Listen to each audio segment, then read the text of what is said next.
Brought to you by V-Guard. आजच्या या जाहीर सभेमध्ये मंचावर उपस्थित आपल्या सर्वांचे लाडके नेते सन्माननीय गिरीश भाऊ महाजनजी, आमचे सहकारी अनिल पाटीलजी, लोकप्रिय आमदार किशोरप्पा पाटील, मंगेशदादा पाटील, मंगेशदादा चव्हाण पाटील का लिहिले काय हरकत नाही, राजू मामा भोळे, चिमणाबा पाटील, दिलीप भाऊ वाघ, एटीनाना पाटील, डॉक्टर विकास महात्मे, प्रकाशजी बाविस्कर, एकलव्य संघटनेचे पवनराजे सोनवणे, सुनीता ताई किशोर पाटील, रावसाहेब पाटील, जवळेकर महाराज, आनंदजी खरात, अनिलजी वाघ, गणेश पाटील, त्याचप्रमाणे मंचावर उपस्थित असलेल्या आपल्या लाडक्या उमेदवार आणि खऱ्या अर्थानं तुमच्या सर्वांच्या आशीर्वादानं ज्या येत्या 13 तारखेला भारताच्या संसदेमध्ये खासदार म्हणून निवडून जाणार आहेत अशा स्मिताताई वाघ, उनका बैकअप सिर्फ कल तक और हमारा चांद तक। हमारा नेता कैसा हो जो नॉन स्टॉप बैकअप दे वैसा हो। अब की बार वी गॉट इन्वर्टर बैटरी का चमत्कार। खरं म्हणजे प्रचंड ऊन आहे, 43-44 डिग्री टेम्परेचर आहे आणि अशा उन्हामध्ये देखील इतक्या मोठ्या संख्येने आमच्या माता भगिनी आणि आमचे सर्व बांधव या ठिकाणी उपस्थित आहेत। याचाच अर्थ तुम्ही पाचोऱ्यातनं रेकॉर्ड मताने ताईंना निवडून आणण्याचा संकल्प केला आहे हे या ठिकाणी स्पष्ट होत आहे। मी सर्वप्रथम या ठिकाणी बंधू भगिनींना तुम्हाला हे सांगण्याकरता उभा आहे की ही निवडणूक गल्लीची निवडणूक नाहीये, ही दिल्लीची निवडणूक आहे। मी याकरता सांगतो की काल उद्धव ठाकरे हे जळगावमध्ये आले होते आणि जळगावमध्ये आल्यानंतर त्यांच्या भाषणामध्ये देशाच्या विकासाचा एकही मुद्दा नाही, समाजाच्या विकासाचा एकही मुद्दा नाही, दलित आदिवासी गरीब ओबीसी विकासाचा एकही मुद्दा नाही, समाजातल्या गरीबाची गरिबी दूर कशी करू एकही मुद्दा नाही। या ठिकाणी त्यांचं अख्खं भाषण, अर्ध भाषण मोदीजींना शिव्या दिल्या, अर्ध भाषण महायुतीला शिव्या दिल्या। बंधू भगिनींनो, ही जी काही आघाडी या ठिकाणी तयार झाली आहे, उद्धव ठाकरे असतील, राहुल गांधी असतील, शरद पवार असतील, नेता नाही, नीती नाही आणि नियतही नाही अशा प्रकारची आघाडी आहे। आणि या ठिकाणी केवळ ते गर्जना करतात, ते सांगतात 4 तारखेनंतर भाजपवाल्यांना बिळातून काढून मारू। भाइयों बहनों, उनके राज में पावर रहे अनस्टेबल और हम रखे सब स्मूथ और स्टेबल। हमारा नेता कैसा हो जो स्टेबल पावर दे वैसा हो। अब की बार वी गॉट एसी स्टेबलाइजर का चमत्कार। अरे 2.5 वर्ष मुख्यमंत्री होते तेव्हा बिळात लपले होते, तेव्हा बाहेर आले नाही आणि आज आम्हाला बिळात काढून मारू म्हणतात। वाघांना हात लावायची हिंमत आहे यांची? महायुतीचे लोक हे वाघासारखे आहेत, हे काय आम्हाला हात लावणार आहेत? पण यांचं डोकं फिरलंय। पण आता माझ्या लक्षात आलं, मगाशी अनिल पाटील साहेबांनी जे सांगितलं ते खरं आहे। शेवटी कधीतरी सत्य हे तोंडात येतं आणि ते सत्य पवार साहेब बोलले। पवार साहेब म्हणाले, या लोकसभेच्या निवडणुकीनंतर सगळे छोटे पक्ष काँग्रेसमध्ये विलीन होतील। म्हणजे त्यांना आता पराभव लक्षात आला, त्यांच्या लक्षात आला आता आपलं अस्तित्व टिकवायचं असेल तर काँग्रेसमध्ये जावं लागेल। त्यामुळे या 4 जून पर्यंत शरद पवार साहेबांची पार्टी, उद्धव ठाकरेंची पार्टी या ठिकाणी आपल्याला पाहायला मिळेल. आणि पवार साहेबांच्या भाकितानंतर उबाठा आणि पवार साहेबांची राष्ट्रवादी या दोनही काँग्रेसमध्ये विलीन होणार आहेत आणि त्या ठिकाणी त्यांचं अस्तित्व संपुष्टात येणार आहे. हे आजच पवार साहेबांनी आपल्याला सांगितलं आहे. बंधू भगिनींनो, खरं म्हणजे मी आठवण करून देतो, हिंदू हृदय सम्राट, शिवसेना प्रमुख श्रद्धेय बाळासाहेब ठाकरेंनी सांगितलं होतं, ज्या दिवशी काँग्रेसशी युती करण्याची वेळ येईल त्या दिवशी माझ्या शिवसेनेचं दुकान मी बंद करेन. आता पोरांनी काँग्रेसशी युती तर केलीच, पण या निवडणुकीनंतर त्यांची उबाठा सेना काँग्रेसमध्ये विलीन होणार आहे आणि त्याचे शिल्पकार माननीय पवार साहेब असणार आहे. म्हणजे ज्यांचं अस्तित्वच उरणार नाही असे उमेदवार आज आपल्या समोर उभे आहेत. खरं म्हणजे या ठिकाणी मागच्याही वेळी भारतीय जनता पार्टी आणि महायुतीच्या उमेदवाराला तुम्ही भरभक्कम पाठिंबा दिला, मोठ्या मताने तुम्ही त्यांना निवडून आणलं.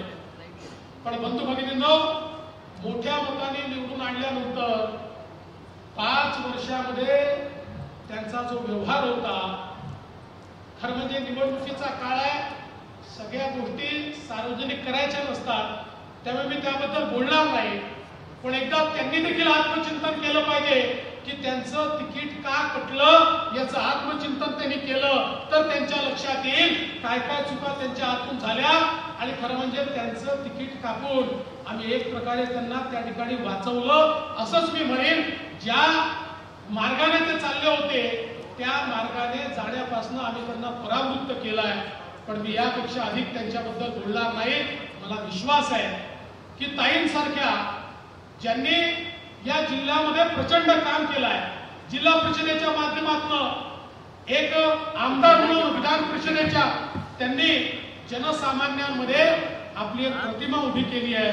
आणि म्हणून मला विश्वास आहे की निश्चितपणे आपण सगळे लोक ताईंच्या पाठीशी उभे राहू. बंधू भगिनींनो, जसं मी सांगितलं, ही निवडणूक ही साधी निवडणूक नाहीये. या निवडणुकीमध्ये देशाचा नेता निवडायचा आहे. कोणाच्या हातामध्ये देश सुरक्षित राहील, कोण देशाला विकासाकडे नेईल, कोण सामान्यांचे आशा आकांक्षा आणि अपेक्षा पूर्ण करू शकतो, कोण आपल्या जीवनात परिवर्तन आणू शकतो, याचा फैसला करणारी ही निवडणूक आहे. आणि लक्षात ठेवा, या ठिकाणी केवळ 2 पर्याय आहेत. एक पर्याय विश्व गौरव असलेले, विकास पुरुष असलेले आपले नेते नरेंद्र मोदीजी आहेत आणि मोदीजींच्या नेतृत्वामध्ये या ठिकाणी आपली महायुती आहे. ज्या महायुतीमध्ये या ठिकाणी एकनाथराव शिंदेजींची शिवसेना आहे, या ठिकाणी अजितदादा पवारांची राष्ट्रवादी काँग्रेस आहे, या ठिकाणी आपली मनसे आहे, या ठिकाणी रिपाई आहे, या ठिकाणी रासपा आहे आणि आता आपली एकलव्य संघटना देखील आपल्या सोबत आहे. या ठिकाणी वेगवेगळ्या संघटना मिळून एक आपली मोठी महायुती तयार झाली आहे. दुसरीकडे काय आहे? दुसरीकडे आहेत राहुल गांधी. आणि राहुल गांधींच्या नेतृत्वात 24 पक्षांची खिचडी. ही 24 पक्षाची खिचडी कशी आहे? कोणीच कोणाला नेता बनायला तयार नाही आहे. प्रत्येक जण म्हणतो मला पान फुलं वाहा, मीच नेता आहे. अशा प्रकारची 24 पक्षांची खिचडी आहे. आपली महायुती म्हणजे विकासाची ट्रेन आहे. विकासाची ट्रेन. या विकासाच्या ट्रेनला मोदीजींचं भक्कम इंजिन लागलेलं आहे. वेगवेगळ्या पक्षाच्या बोग्या त्याला लागल्या आहेत. या बोग्यांमध्ये दीन, दलित, गोर, गरीब, आदिवासी, शेतकरी, शेतमजूर, महिला, अल्पसंख्याक, ओबीसी, भटके, विमुक्त सगळ्यांना बसायला जागा आहे. सगळ्यांना मोदीजींच्या विकासाच्या ट्रेन मध्ये बसवून सबका साथ सबका विकास म्हणत आपली ट्रेन विकासाकडे जाते. आणि दुसरीकडे अवस्था काय? दुसरीकडे राहुल गांधींना केवळ इंजिनच आहे. त्यांच्या ट्रेनला बोग्याच नाही आहे, तिथे फक्त इंजिन आहे.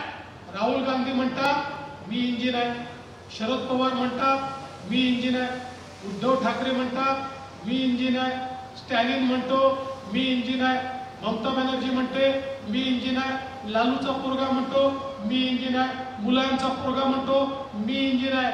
तिथे एकही डब्बा नाही आहे, तिथे केवळ इंजिन आहे. आणि बंधू भगिनींनो, इंजिन मध्ये सर्वसामान्य माणसाला बसायला जागा असते का? सांगा, असते का? नसते. त्या ठिकाणी केवळ ड्रायव्हर बसतो.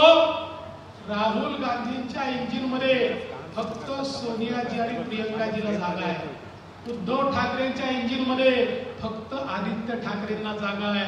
आणि शरद पवारांच्या इंजिन मध्ये केवळ सुप्रियाताईंना जागा आहे. तुमच्या करता जागा ही फक्त मोदीजींच्या गाडीमध्ये आहे.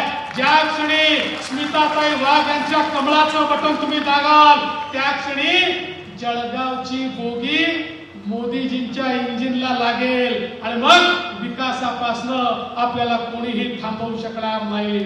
आणि म्हणून या ठिकाणी जे लोक येऊन तुम्हाला वेगवेगळ्या गोष्टी सांगतायत, त्यांना ऐरणी भाषेमध्ये तुम्ही सांगा, डोका माने भुसा आणि कोठे बी पुसा. अशा प्रकारे यांची अवस्था आहे. आणि म्हणून या सगळ्या लोकांना हे सांगा, आम्ही केवळ आणि केवळ या ठिकाणी मोदीजींच्या सोबत आहोत. बंधू भगिनींनो, मोदीजींनी या देशामध्ये एक मोठा चमत्कार केला. 10 वर्षामध्ये 25 कोटी लोकांना गरिबी रेषेच्या वर हे मोदीजींनी आणलं. 10 वर्षात 20 कोटी लोकांना कच्च्या घरातनं, झोपडीतनं पक्क घर दिलं. 10 वर्षामध्ये 50 कोटी घरांमध्ये गॅसचं सिलेंडर आणि चुला दिला. 10 वर्षामध्ये 55 कोटी लोकांच्या घरी शौचालय दिलं. 10 वर्षामध्ये 70 वर्षात ज्या 60 कोटी लोकांकडे पिण्याचं पाणी आलं नव्हतं, ज्या 60 कोटी लोकांना त्या ठिकाणी आया बहिणींना हंडा घेऊन नदीवर जावं लागायचं, विहिरीवर जावं लागायचं, सार्वजनिक नळावर जावं लागायचं, त्या 60 कोटी लोकांच्या घरी 10 वर्षामध्ये मोदीजींनी शुद्ध पिण्याचं पाणी आणलं.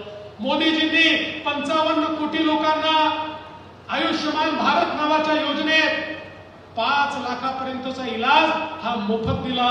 आणि आता तर 60-70 वर्षाच्या वर प्रत्येकाला सगळ्या प्रकारचा इलाज मोफत, गोळ्या, इंजेक्शन, औषधी, ऑपरेशन सगळं फुकट देण्याचा निर्णय हा मोदीजींनी घेतला. 80 कोटी लोकांना मोदीजी 2020 सालापासून मोफत रेशन देतात. आणि पुढचे 5 वर्ष या 80 कोटी लोकांना मोदीजींच्या माध्यमातून मोफत रेशन मिळणार आहे, ज्यामध्ये 7 कोटी लोक आपल्या महाराष्ट्रातले आहेत. 60 कोटीपेक्षा जास्त तरुणांना मोदीजींनी मुद्राचं लोन दिलं. 10 लाखापर्यंतचं लोन. त्या ठिकाणी कुठलंही तारण नाही, कुठलाही गॅरेंटर नाही, अशा प्रकारचं हे लोन त्या ठिकाणी मोदीजींनी दिलं. पूर्वी एखादा तरुण बँकेत गेला तर त्याला विचारायचे, तारण ठेवायला जमीन आहे का, कोणी सरकारी व्यक्ती तुझी गॅरंटी घेईल का? पण आता मोदीजींनी सांगितलं, या सगळ्यांची गॅरंटी मी घेतो. आणि आता तर 10 लाखाच्या ऐवजी 20 लाखाचं लोन बिना गॅरंटरचं या ठिकाणी मिळणार आहे. आणि ज्या 60 कोटी लोकांना हे लोन मिळालेलं आहे, त्याच्यामध्ये 50% जास्त आमच्या माता भगिनी आहेत, ज्या आज आपल्या पायावर उभ्या राहिल्या आहेत. मोदीजींनी देशामध्ये 80 लाख बचत गट तयार केली. 8 लाख कोटी रुपये त्याला दिले. 10 कोटी महिलांना आपल्या पायावर उभं केलं. आणि आता त्यापैकी 3 कोटी महिलांना मोदीजी लखपती दीदी बनवतायत. आणि हळूहळू या सगळ्या 10 कोटी महिलांना लखपती बनवण्याचा कार्यक्रम या ठिकाणी मोदीजींनी सुरू केला आहे. माता भगिनींनो, तुमच्या करता मोदीजींनी जे काम केलं आहे, यापूर्वी या देशामध्ये कोणीच केलं नव्हतं. आणि आता तर आमच्या एक स्मिताताई या ठिकाणी चालल्या आहेत.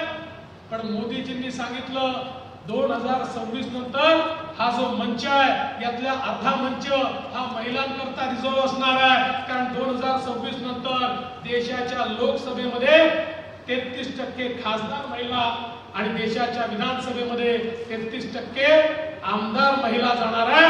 महिलांना खऱ्या अर्थानं अधिकार देणारा नेता जर कोणी असेल तर तो आपले मोदीजी आहेत. म्हणून सगळ्या महिलांनी एकदा मोदीजींकरता जोरदार टाळ्या या ठिकाणी वाजवा. आज आपण पाहू शकतो समाजातल्या प्रत्येक घटकाकरता मोदीजींनी काम केलं. आमच्या आदिवासी समाजाकरता मोदीजींनी 24,000 कोटी रुपयाची योजना आणली. आज आदिवासी गावांमध्ये, पाड्यांमध्ये, वाड्यांमध्ये, वस्त्यांमध्ये सर्व प्रकारच्या व्यवस्था मोदीजींच्या माध्यमातून त्या ठिकाणी पोहोचतायत. आणि यासोबत खऱ्या अर्थानं भारताच्या स्वातंत्र्यानंतर पहिल्यांदा या देशामध्ये एका आदिवासी महिलेला देशाचं राष्ट्रपती हे मोदीजींनी त्या ठिकाणी केलं. बंधू भगिनींनो, राष्ट्रपती प्रधानमंत्र्यांपेक्षा मोठा असतो. प्रधानमंत्र्यांना अपॉइंट राष्ट्रपती करतात, प्रधानमंत्र्यांना काढायचा अधिकार देखील राष्ट्रपतीला असतो. अशा प्रकारच्या राष्ट्रपती आपल्याला अभिमान आहे की या भारतातली एक आदिवासी महिला आज सक्षमपणे या देशाची राष्ट्रपती म्हणून त्या ठिकाणी काम करते. मोदीजींनी गावगाड्यामध्ये आमचे जे 12 बलुतेदार आहेत, आमचे जे पारंपरिक व्यावसायिक आहेत, या 12 बलुतेदारांचा आणि पारंपरिक व्यावसायिकांचा कोणीच विचार केला नव्हता.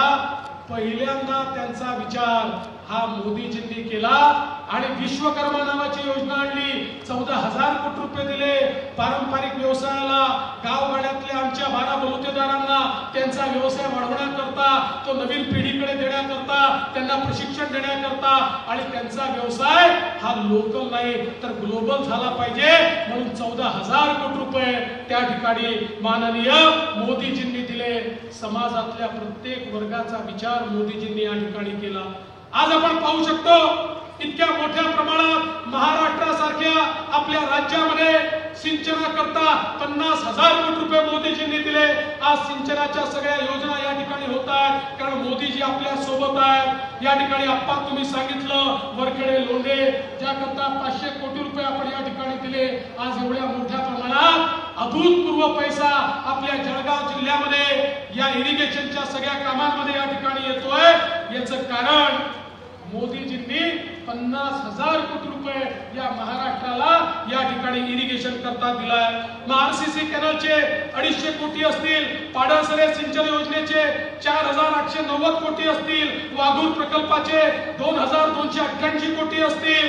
या ठिकाणी एवढंच नाही तर शेळगाव असेल, सुरगाव, जामफळ असेल, उर्ध्व तापी असेल, भागपूर असेल, जळगाव जिल्ह्यातल्या एवढ्या योजना या ठिकाणी आमचे गिरीश भाऊ मंत्री असताना आणि आता आपण सुरू करू शकलो कारण मोदीजींना शेतकऱ्यांची चिंता होती आणि मोदीजींनी त्या ठिकाणी हा निधी दिला. आज मगाशी अप्पा म्हणत होते गोष्ट खरी आहे. या वर्षी मोठ्या प्रमाणात जगात युद्ध चाललंय. युक्रेन आणि रशियाच्या युद्धामुळे शेतमालाचे भाव पडले, कापसाचे, सोयाबीनचे भाव पडले. आम्ही मोदीजींना विनंती केली. मोदीजींनी सांगितलं हो शेतकऱ्यांना मदत करा. आम्ही 4,000 कोटी रुपयाचं पॅकेज त्या ठिकाणी मंजूर केलं. भावांतर योजनेच्या अंतर्गत या ठिकाणी आपली निवडणूक संपली आणि आचारसंहिता संपली की कापसाचा शेतकरी आणि सोयाबीनचा शेतकरी यांच्या खात्यामध्ये थेट भावांतराचे पैसे त्या ठिकाणी आम्ही जमा करणार आहोत आणि आमच्या शेतकऱ्यांना मदत करण्याचं काम मोदीजींच्या माध्यमातून आपण करतोय. आणि म्हणून बंधू भगिनींनो, आज आपण पाहू शकतो इतक्या मोठ्या प्रमाणात वेगवेगळ्या प्रकारची कामं या ठिकाणी चालली आहे. अरे काँग्रेसच्या काळामध्ये केवळ 1,00,000 कोटी रुपये वर्षाला इन्फ्रास्ट्रक्चरवर खर्च व्हायचे. रस्त्यांकरता, पाण्याकरता, रेल्वे करता, कॉलेजेस करता, इलेक्ट्रिसिटी करता 1,00,000 कोटी खर्च करायचे. मोदीजी 13,00,000 कोटी रुपये वर्षाला खर्च करतात. आणि म्हणून मगाशी गिरीश भाऊंनी सांगितलं सगळीकडे कॉन्क्रीटचे रस्ते, गुळगुळीत रस्ते होत आहेत. याचं कारण मोदीजी हजारो कोटी रुपये आपल्या महाराष्ट्राला देत आहेत. त्यामुळे गरीबाचा नेता आहे, शेतकऱ्याचा नेता आहे, सामान्यांचा नेता आहे, दलित आदिवासींचा नेता आहे आणि एक प्रकारे या भारताला बदलण्याचं काम माननीय मोदीजींनी केलंय. पण बंधू भगिनींनो, हे लक्षात ठेवा, ज्यावेळी आपल्याला लोकांना कन्व्हिन्स करता येत नाही त्यावेळी लोकांना कन्फ्यूज करण्याचा प्रयत्न होतो. आता हे इंडिया आघाडीवाले, हे महाविकास आघाडीवाले पोपट हे मिठू मिठू मिठू बोलायला लागले आणि काय सांगायला लागले, म्हणाले यांचे 400 पार गेले तर हे संविधान बदलणार आहे. हे संविधान बदलणार आहेत असं खोटं बोलणं सुरू केलं. हे इतके खोटारडे लोक आहेत की जगामध्ये खोटं बोलण्याचं ऑलिम्पिक ठेवलं तर महाविकास आघाडीला सगळे मेडल मिळतील, इतके सकाळपासून रात्रीपर्यंत खोटं बोलतात. मी तुम्हाला या निमित्ताने सांगतो, मोदीजींनी सांगितलंय जोपर्यंत या भूतलावर चंद्र आणि सूर्य आहे तोपर्यंत बाबासाहेबांचं संविधान कोणी बदलू शकत नाही. मोदीजींनी सांगितलं बाबासाहेबांचं संविधान हे मला गीता बायबल कुराण पेक्षा देखील महत्वाचं आहे. आणि या ठिकाणी मोदीजी म्हणाले डॉक्टर बाबासाहेब आंबेडकर होते म्हणूनच माझ्यासारखा एक गरीबाचा चहा विकणारा मुलगा देशाचा प्रधानमंत्री झाला. बंधू भगिनींनो, या संविधानाची रक्षा करणारे मोदीजी आहेत. माझा काँग्रेसवाल्यांना सवाल आहे, माझा या आघाडीवाल्यांना सवाल आहे, अरे सांगा 1975 साली श्रीमती इंदिरा गांधींनी 2 वर्ष भारताचं संविधान गुंडाळून अलमारीत बंद करून ठेवलं होतं आणि तानाशाही आणली होती. त्यावेळेस तुमची तोंड का उघडली नाही? माझा त्यांना सवाल आहे, 70 वर्ष काश्मीरमध्ये भारताचं संविधान लागू नव्हतं. काश्मीरमध्ये दलित आदिवासी ओबीसींना 70 वर्ष आरक्षण नव्हतं. मोदीजींनी भारताचं संविधान 370 कलम हटवून पूर्णपणे काश्मीरला लागू केलं आणि त्या ठिकाणी एससी एसटी ओबीसीला त्या ठिकाणचं आरक्षण दिलं. आरक्षण देणारे आणि संविधान लावणारे मोदीजी आहेत. पण हे काँग्रेस आणि आघाडीचे लोक ज्यांनी जाणीवपूर्वक बाबासाहेबांचा 2दा पराभव केला असे हे सगळे या ठिकाणी संविधान विरोधक एकत्रित आले आहेत आणि लोकांना खोटं सांगतायत. पण चिंता करू नका, ये पब्लिक है, ये सब जानती है. लोकांना माहिती आहे या देशाला विकासाकडे घेऊन जाणारा एक वाघ असेल तर त्या वाघाचं नाव म्हणजे या तर आपल्या वाघ आहेतच, पण त्या वाघाचं नाव या ठिकाणी नरेंद्र मोदी आहे. बंधू भगिनींनो, मी तुम्हाला एवढंच सांगतो, लक्षात ठेवा ही गल्लीची नाही दिल्लीची निवडणूक आहे. या निवडणुकीमध्ये देशाची अर्थव्यवस्था कोण सांभाळू शकतं हे बघण्याची आवश्यकता आहे. 12व्या क्रमांकावर 5व्या क्रमांकावर आणली, आता जगामध्ये 3ऱ्या क्रमांकावर मोदीजी अर्थव्यवस्था नेत आहेत. आज आपण बघा देशाला नेतृत्व कोण देऊ शकतं विचार करा. कोविडच्या काळामध्ये राहुल गांधी जर प्रधानमंत्री असते तर काय अवस्था झाली असती? आपण बघितलं आपल्याकडे उद्धवजी मुख्यमंत्री होते, 2.5 वर्ष कोविडमध्ये घराबाहेरच पडले नाही. नेताच जर घरी अडकून पडेल आणि नेताच जर घाबरेल, अरे गिरीश भाऊ आम्ही सगळे अप्पा सगळे आमचे आमदार आम्ही रस्त्यावर होतो, हे घरामध्ये बंदिस्त होते. बंधू भगिनींनो, आठवा तो काळ ज्या काळामध्ये नातेवाईकांकडे जायची देखील चोरी होती, ज्या काळात कोणी कोणाच्या मौत मिट्टीला जात नव्हतं. जगाच्या पाठीवर लोक म्हणायचे भारतामध्ये 40-50 कोटी लोक तरी मरतील, पण मोदीजींनी त्या ठिकाणी लक्षात घेतलं जगाच्या पाठीवर केवळ 4 देशांकडे कोविडची लस होती. ते देश वाट पाहत होते भारत आपल्याकडे येईल, आपल्याला भीक मागेल, मग भीकेमध्ये काही लसी देऊन टाकू. पण मोदीजींना माहिती होतं यांच्याकडे भीक मागून देखील माझ्या भारतीयांना मी जिवंत ठेवू शकत नाही. मोदीजींनी शास्त्रज्ञांना एकत्रित केलं, त्यांना रिसोर्सेस दिले, त्यांना रॉ मटेरियल दिलं आणि कोविडची लस आपल्याच देशामध्ये मोदीजींनी तयार करून घेतली. जगातला 5वा देश भारत झाला की ज्यांनी कोविडची लस तयार केली आणि 140 कोटी लोकांना 2 वेळा लस मोदीजींनी त्या ठिकाणी दिली, मोफत दिली, विनामूल्य दिली. म्हणून आज आपण सगळे लोक या ठिकाणी जिवंत आहोत. बंधू भगिनींनो, केवळ भारत नाही, मला तुम्हाला सांगितलं पाहिजे, मी मॉरिशस नावाच्या देशात गेलो होतो. मॉरिशस मध्ये आपल्या मराठी लोकांनी छत्रपती शिवरायांच्या पुतळ्याचं उद्घाटन माझ्या हातून केलं. उद्घाटनानंतर मॉरिशसच्या राष्ट्रपतींना भेटायला गेलो. आफ्रिकन ओरिजिनचे राष्ट्रपती होते. मी त्यांना भेटल्यानंतर ते राष्ट्रपती म्हणाले, फडणवीस जी तुम्ही मोदी साहेबांना आमचे धन्यवाद द्या. मी म्हटलं कशाबद्दल धन्यवाद? म्हणाले माझा मॉरिशस आज जिवंत आहे कारण कोविडच्या काळात मोदीजींनी कोविडची लस मला दिली. जर त्यांनी दिली नसती तर माझा मॉरिशस बेचिराख झाला असता. बंधू भगिनींनो, असे सांगणारे 100 देश आहेत. 100 देशाचे राष्ट्रपती आणि 100 देशाचे प्रधानमंत्री म्हणतात आमचा नेता जर कोणी असेल तर तो नरेंद्र मोदी आहे, कारण त्यांचा देश हा मोदीजींमुळे जिवंत आहे. आपला नेता साधा नेता नाही आहे, हा वैश्विक नेता आहे. जर मोदीजींच्या जागी राहुल गांधी असते तर काय अवस्था झाली असती आपण बघा. त्यांनी सांगितलं असतं मी इकडनं मशीन मध्ये आलू टाकतो तिकडनं सोनं निघतं, अशा प्रकारचं वक्तव्य त्यांनी केलं असतं आणि भारताला बेचिराग करून टाकलं असतं. आणि म्हणून आज मोदीजींच्या नेतृत्वात एक सशक्त भारत तयार झालाय, ज्या भारतामध्ये कोणी वाकडी नजर करून पाहू शकत नाही. तुम्ही बघा 2019 ला ज्यावेळी पाकिस्तानने भारतामध्ये आतंकवादी पाठवून त्या ठिकाणी निष्पाप लोकांना मारलं, अरे मोदीजींनी पाकिस्तानमध्ये घुसून सर्जिकल स्ट्राईक केला, एअर स्ट्राईक केला आणि त्या ठिकाणी आतंकवाद्यांना मारून टाकलं.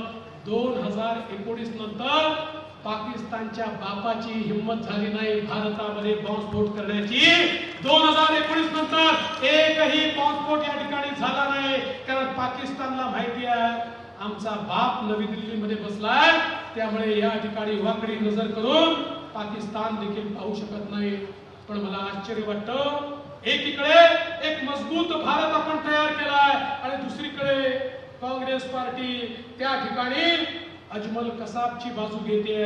ज्या अजमल कसाबने या ठिकाणी निष्पाप लोकांना मारून टाकलं, त्या अजमल कसाबचे गोडवे काँग्रेसचे नेते गातात आणि त्यांच्यासोबत खांद्याला खांदा लावून आमचे उद्धव ठाकरे देखील सूर मिसळतात. त्या ठिकाणी फारुख अब्दुल्ला म्हणतात पाकिस्तान मी बांगड्या भरलेला नाही, तो अणुसंपन्न देश आहे, तो भारतावर हल्ला करेल. अरे फारुख अब्दुल्ला, पाकिस्तानची अवकात राहिली नाही आता भारतावर हमला करायची. या ठिकाणी मोदी नावाचा वाघ आहे. अरे पाकिस्तानची हालत अशी आहे, मोदीजींच्या नेतृत्वात भारत तर जगातली 5वी अर्थव्यवस्था झाला आणि पाकिस्तान कटोरा घेऊन फिरतोय. आणि म्हणून हे जे पाकिस्तान धार्जिणे लोक आहे, जे पाकिस्तानचे गोडवे गातात, त्यांना आता घरी बसवायची वेळ आहे आणि सर्वसामान्य माणसाचा विकास करून एक मजबूत देश तयार करणारे मोदीजी यांच्या पाठीशी आपल्याला उभा राहायचं आहे. आणि म्हणून येत्या 13 तारखेला ज्यावेळी तुम्ही स्मिता ताईच्या कमळाची बटन दाबाल, वोट स्मिता ताईला मिळेल, पण तुमचं वोट मोदीजींना देखील मिळेल, तुमचा आशीर्वाद मोदीजींना देखील मिळेल. मोदीजींना पुन्हा एकदा तिसऱ्यांदा देशाचा प्रधानमंत्री करण्याकरता स्मिता ताईंना रेकॉर्ड मताने निवडून द्या, एवढीच विनंती करतो आणि माझं बोलणं संपवतो. जय हिंद, जय Maharashtra. Brought to you by V-Guard.